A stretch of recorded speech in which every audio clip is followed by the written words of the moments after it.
This is Qtv News and I am Jana Bosonko. Thanks for joining us. First, the main local and sports news headlines.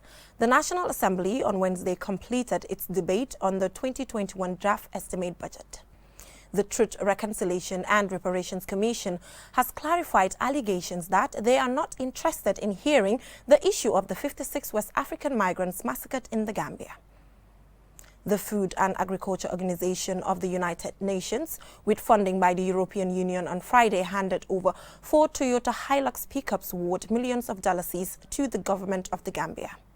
The National Disaster Management Agency on Thursday presented 100 bags of cement to a flood victim, Aliu Jallo, whose house at Madiana village was damaged during a heavy downpour during the rainy season.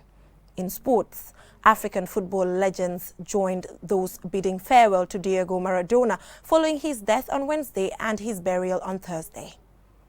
Saudi Arabia's first women's football league officially kicked off on the 19th of November. Those were the headlines, and now the news in detail. Do stay with us.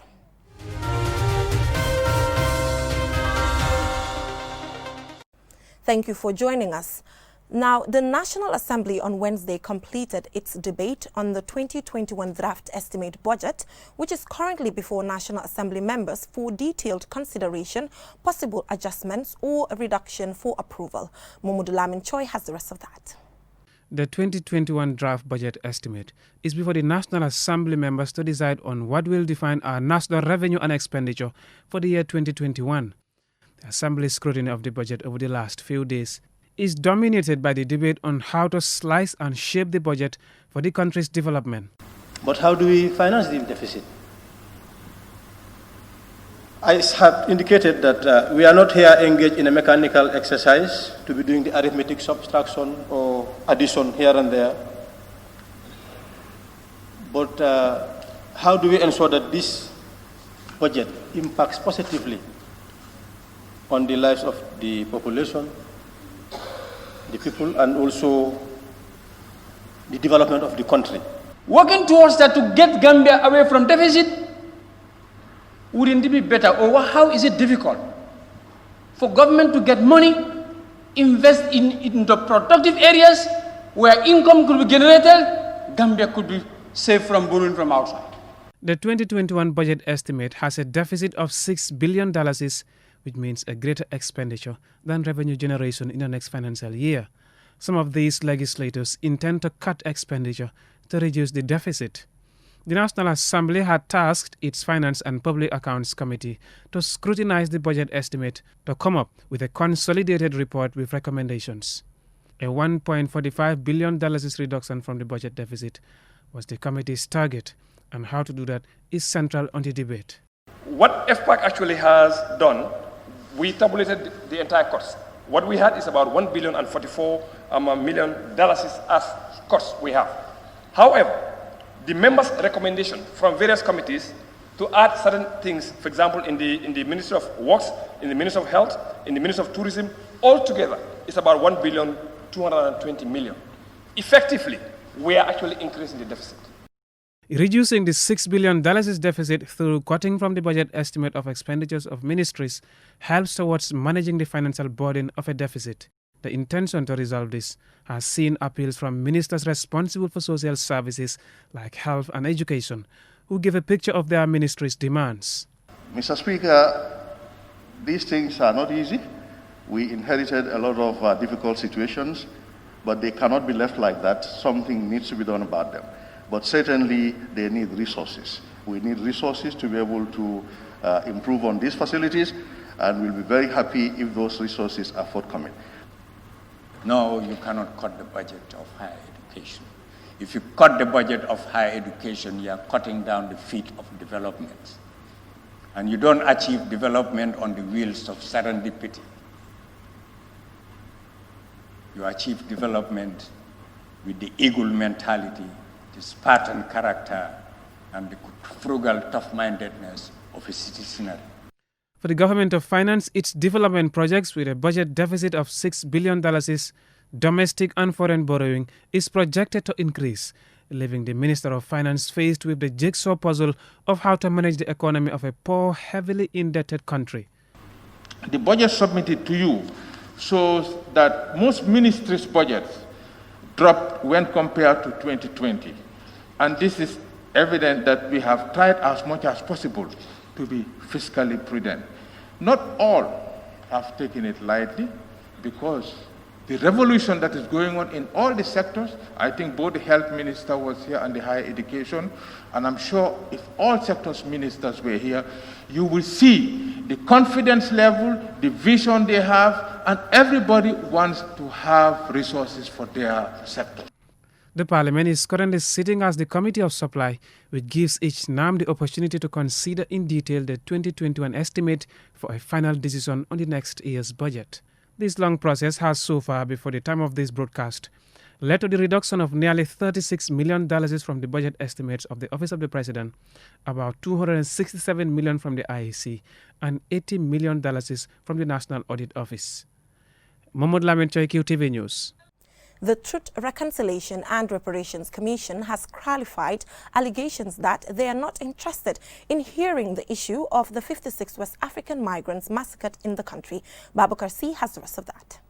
According to the Commission's lead counsel, the press conference was called to clarify and respond to media reports that the TRRC is not interested in investigating the case of the 44 West African migrants massacred in the country in 2005. This came after the only survivor of the incident, Martin Kayeri, asked TRRC to subpoena Interior Minister Yankuba Sonko, Police Commissioner Ensa Baji alias Jesus, UN Ambassador Curtis Ward, who led the UN and ECOWAS fact-finding mission to investigate the killings in 2008, and Dr. Mohamed Ibn Chambers, the former Executive Secretary of the Economic Community of West African States ECOWAS, to appear before the Commission. Last week, the families of the migrants sued the Gambia and Ghana before the ECOWAS Community Court of Justice, assisted by the African Network Against Extrajudicial Killings and Enforced Disappearances. The families filed complaints against the two governments for infringing several international human rights, including the right to judicial remedies. Responding on behalf of the Truth Commission, lead counsel Esafal said the TRRC takes this issue seriously, and thus the rumors or suggestions that the TRRC doesn't take the matter seriously are unfounded. The TRRC takes the massacre of the 56 West Africans very, very seriously. We take very seriously any single loss of life, let alone the senseless massacre of 56 West Africans. We have not completed our investigation of the massacre of the West African migrants. We've done the first part, which is to bring out the evidence of the junglers who carried out the killings. And I think that put to rest the question as to whether those migrants died and where they were killed and by whom they were killed. Fall went ahead to say the Commission intends to start the hearing about the massacred West African migrants in December, but it would not be appropriate to give a specific date. We have a revised work plan, and hopefully sometime in December we would start that hearing. The difficulty of giving a precise date is that the current hearing that we are on now, this current theme, that is the NIA hearing, has not been concluded. And all of you would expect that in this institutional hearing, there would be a hearing for adversely mentioned individuals. What you can predict is the number of witnesses you can select for institutional reform, but you cannot predict the number of witnesses who would be adversely mentioned. The lead counsel stresses that they are under no pressure or favoring anyone in executing their duties, and says the headlines on the newspapers about the said issue is of public interest to Gambians and deem it fitting to clear the air. He also made it clear they will not be pressured into taking any course of action other than what they already planned to do. In July 2019, 3 soldiers who were part of the junglers told the TRRC that they participated in the unlawful killings of the Ghanaians and other West African migrants on the orders of Yaya Jammeh. Finally, the TRRC has announced that it will grant the Ghanaian family's request to appear before its hearings into the incident, which is expected to start at the end of December. Babu Karsi, QTV News. The Food and Agriculture Organization of the United Nations, with the funding by the European Union on Friday, handed 4 Toyota Hilux pickups worth millions of dollars to the government of the Gambia. The support is meant to boost food security and nutrition in the country. Alusise has the rest of that. The support is among the EU-funded projects improving food security and nutrition in the Gambia through food fortification and agriculture for economic growth, food security, nutrition to mitigate migration flows. The beneficiaries are the Regional Agricultural Directorates in Kerawan and Kuntawur, Agribusiness Services, National Agricultural Research Institute, and the Directorate of Health Promotion and Education of the Ministry of Health.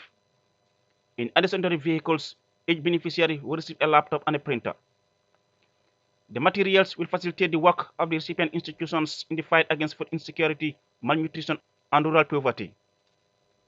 Mosibode Rampedi, FAO country representative, recognizes the importance of the donation to enhance the effective work of the beneficiaries. Hope that this vehicle will make it easier for the Ministry of Agriculture and Health to continue the work on food security, food and nutrition security, to address the key objectives of the National Development Plan, the key objectives of ensuring that we have zero hunger in the world, Minister, and making sure that on behalf of the UN, together we address the achievement of the Sustainable Development Goals.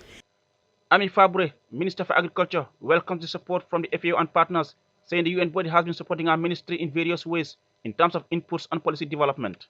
We are so grateful because this vehicle will help us at least to improve our extension delivery system.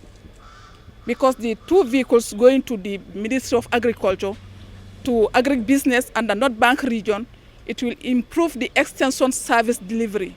Because without proper vehicle, it will be difficult to reach the farmers. So we are so grateful with that.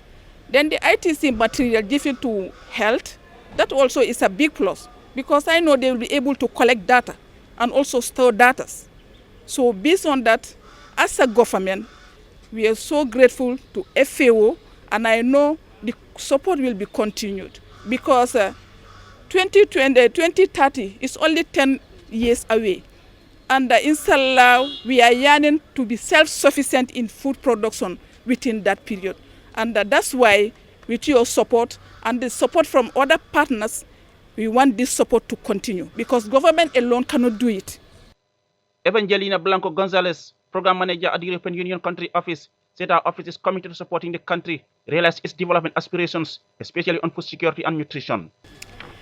Food fortification increases the nutritional quality of existing diets and consumption patterns. Its comparative advantage is that it is delivered through the food system. Furthermore, biofortification through improved crop quality and large-scale food fortification programs make a huge contribution towards improving food quality. Lamin Damfa, Permanent Secretary at the Ministry of Health, equally thanked the FAO and the EU for the support of the Health Promotion Unit of his ministry. He assured the proper use of the vehicle. Achieving Zero Hunger, Sustainable Development Goal 2 and Agenda 2030 is addressed by FAO's mandate with the support and funding from European Union, contributing to the government of the Gambia's objectives to improve livelihoods and guarantee food and nutrition security. Reporting for Qtv News, I am Alusise. We will go for a short commercial break, and when we come back, the news continues with some more local news stories. So just stay tuned.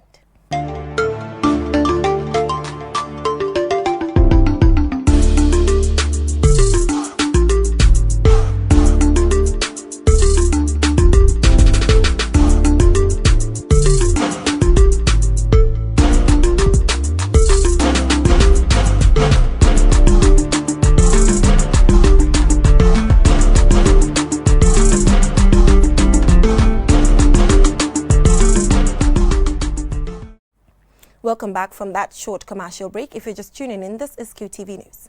Now, a 6-day workshop to develop a curriculum for tertiary institutions on climate change and other related areas organized by the Ecosystem-Based Adaptation Project is currently underway. I engage different stakeholders on the subject, and let's take a listen. The overall objective is to ensure Gambians get access to relevant university degrees in the country, in relevant areas to address developmental needs and incorporate climate change consideration in various syllabi across the training spectrum.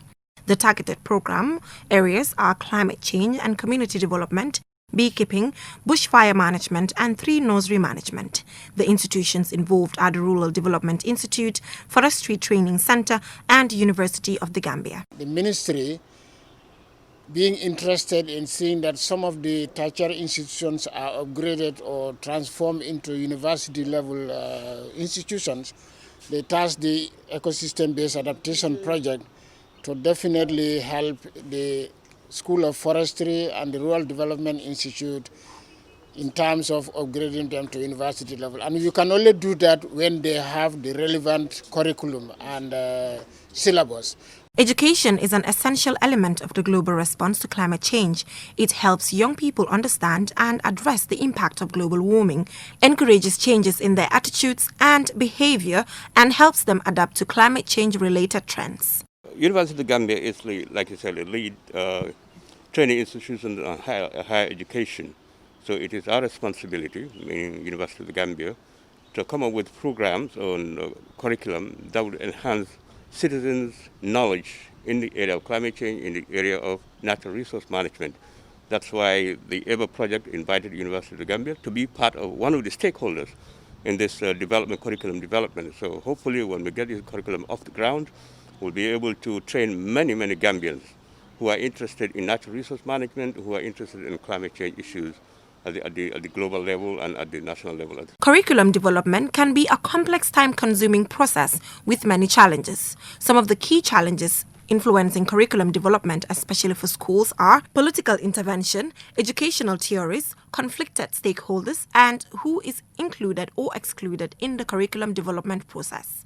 These particular courses are relevant because curriculum, what you are looking for is the relevance of whatever course that you are developing. We know that all these 4 areas, beekeeping, nursery management, bushfire management, and climate change and sustainable development, they are very relevant to the contemporary society of the Gambia and even in the world. So you want to develop learning activities. First, you have to understand what is the content. What do you want? What is there that you want learners to know and be able to do? Beekeeping has become a large commercial enterprise. The commercial beekeeper's primary source of income is hive rentals to agricultural businesses that need the bees to pollinate their crops. It is estimated that 1/3 of the food that we consume each day relies on pollination, mainly by bees. Although some believe that beekeeping does not require academics, it is among the targeted areas. I don't think it's only learning it on the hands-on deck, because there are some academics that you need to know about the bee, how they process the bee. You need to study their colony very well so that at the end of the day, when you have your beekeeping company, you will be able to run it as it is expected. It's not only the practical, but there are some academics that you need to know also. The large-scale ecosystem-based adaptation is the implementing body for this project. The government of the Gambia, through the Ministry of Environment, Climate Change and Water Resources, in partnership with the United Nations Environment Programme, secured funding from the Green Climate Fund to implement a 6-year project titled Large-Scale Ecosystem-Based Adaptation Project in the Gambia, developing a climate-resilient, natural resource-based economy. The Youth Empowerment Project, YEP, in collaboration with training providers on Friday, presented 157 sets of toolkits to youth who graduated from 7 technical and vocational education and training institutions in the country. Omar Pijalo has the rest of that. Sometimes, graduates from TVET institutions find it difficult to put their skills into practice because of a lack of start-up finance to venture into self-employment. Supporting these graduates with toolkits aims to improve the prospects for gainful employment and to support the self-employment drives. Lamin Dafe, a labor economist at the Ministry of Trade, congratulated the graduating students for successfully completing their training and employ on them to make best use of the skill learned. He reminded them to be disciplined, determined, dedicated and honest in their new life careers assuring them of his ministry's support. Through the International Trade Center, we are very much grateful because such a partnership is very needed because the government cannot do it alone. We need partners from the private sector, from the international organizations, from development partners to be able to chip in terms of providing resources so that we can get our youth busy in terms of economic development. The CEO of Fajara Skill Development Center, Josephine Williams, said the training will provide youths with sustainable income for their livelihoods. I would want to harpoon on the tremendous solutions this project has created. 1. TVET institutions were struggling, and I say struggling. With the COVID this year, some of us would not be in existence. The second is the impact of the training for the youth. Ismaila Sise, the principal of Insight Training Center, said 123 out of 130 students who started in October 2018 completed successfully. He employed on them to make best use of the skills. Almost 7 journalists are here representing different media houses who were part of the project. And they are not only participating as representatives, but they are covering on behalf of their institution. And with that also, I will also recognize their former colleagues who were in the diploma level, who are also working for different media houses, like Omar P. Jallo, QTV. They are also present. And all those who have been doing very well, we want to recognize your hard work and implore on you to continue to do well. Ndeye Binta Lee of Golden Hands Academy, Emmanuel Bass of Insight Training Center, and Fatmata Marena of Fajara Skills Center, all graduating students, thank YEP and the training providers for the support. Technical and vocational education and training is essential in improving employability and creating income and jobs for youths. The trainings cover a wide range of sectors with growth potential and interesting job opportunities, including construction, architectural, plumbing, tailoring, catering, solar and electrical installation, and journalism. Reporting for QTV News, I am Omar P. Jallo. We will take another short commercial break, and when we come back, we will take a look at sports news. Do stay tuned.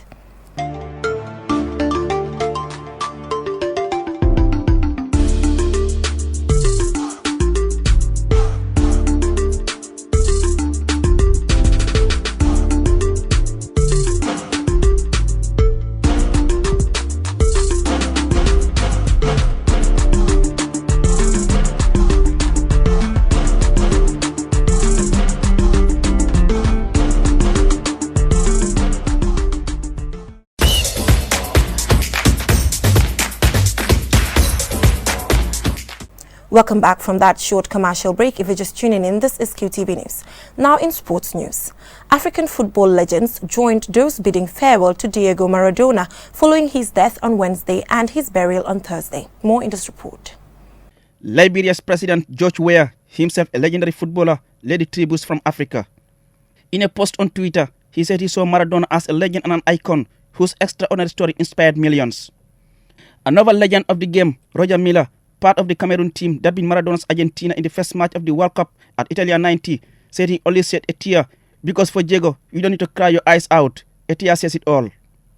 For me, he was an example for the youth. He was an example for Argentine football, and I think I'm just lost for words. He was one of the greatest players, one of the greatest, Milla is quoted as saying. Sunday Olise, who both captained and later coached Nigeria, and Mark Maradona in what turned out to be the Argentines' last game for his country in the 1994 World Cup, said he was shocked by the news. It is not the time for it to be. It is somehow painful in a way I can't really explain. Playing against Diego helped my career in a way I cannot describe. It helped me a lot, he said. Playing against him, you could always notice that he has something that no other player I had ever seen in my lifetime hurt. The way he touched the ball, he didn't really touch it. It was like he was massaging the ball. Former Nigerian Arsenal striker Nwankwo Kanu tweeted that Maradona's memory will live on forever and posted a series of him in an embrace with the great man. For former Zambian player and coach Kalusa Bwalia, his message was to thank Maradona for the many wonderful memories. Other football stars from the past and present, led by the king, Brazil's Pele, all paid their own tribute to Maradona. Ironically, in July of this year, Maradona paid his own tribute to a Gambian legend, Biri Biri, posting images of the two of them with the message, "Rest in peace." The Argentina icon was buried in a private ceremony on Thursday, which also marked the first of 3 days of mourning declared over his death in Argentina. Reporting for Qtv News, I am Aliou Cisse. May his soul rest in perfect peace. Now, Equatorial Guinea and Burundi are the biggest movers on November's FIFA World Rankings as they both gained 10 places. Here is the report. Burundi's leap came thanks to a win and a draw with Mauritania in Africa Cup of Nations qualifying. They are now 40 on the continent and 138 globally. Equatorial Guinea's 10th place rise came on the back of 2 wins over Libya in the National Cup qualifiers.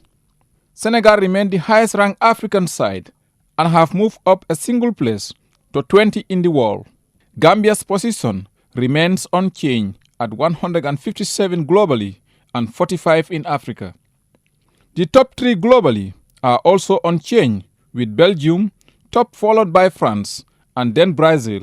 Africa's top 10 are first Senegal, second Tunisia, third Algeria, fourth Nigeria, fifth Morocco, sixth Egypt, seventh Cameroon, 8 Ghana, 9 Mali, and 10 Burkina Faso. Reporting for QTV News, I am Omar P. Jallo. Saudi Arabia's first Women Football League officially kicked off on 19th November. The move is historic and has drawn comment around the world. More in this report. A development that would have seemed far-fetched just 5 years ago, Saudi Arabia's first football league for women has kicked off after being postponed from earlier in the year due to the coronavirus. The league includes more than 600 players and 24 teams, including teams based in Riyadh, Jeddah and Dammam. While the opening matches were not televised, the league is seen as another major step forward for women's participation in sports in the kingdom. A total of 7 matches took place over the first week in the capital, Riyadh and Jeddah. Teams will compete within their own cities, with the winners eventually heading to a championship cup. The league is run by the government Saudi Sports for All Federation (SFA), as it meant to empower women and encourage them to become active in sports at a community level. Abdullah Al-Yami, a Saudi football coach and sports journalist, told Arab News before Tuesday matches that it was a very happy day for athletes, be they male or female. Based on what we have seen and how beloved the sport of football is all over the kingdom, I believe we will see many more of our sisters getting involved in professional sports, he said. Najla Ahmed, a 16-year-old from Riyadh who plays football for her school, told the newspaper that she would try out for a local team in 2021. I will be 17 and therefore eligible, and I will love to see anyone try and stop me. Some of the international comments on the league and the Saudi FA's talk of women's empowerment centers around the fact that the league kicked off the day before Saudi Arabia hosted the G-Summit of world leaders.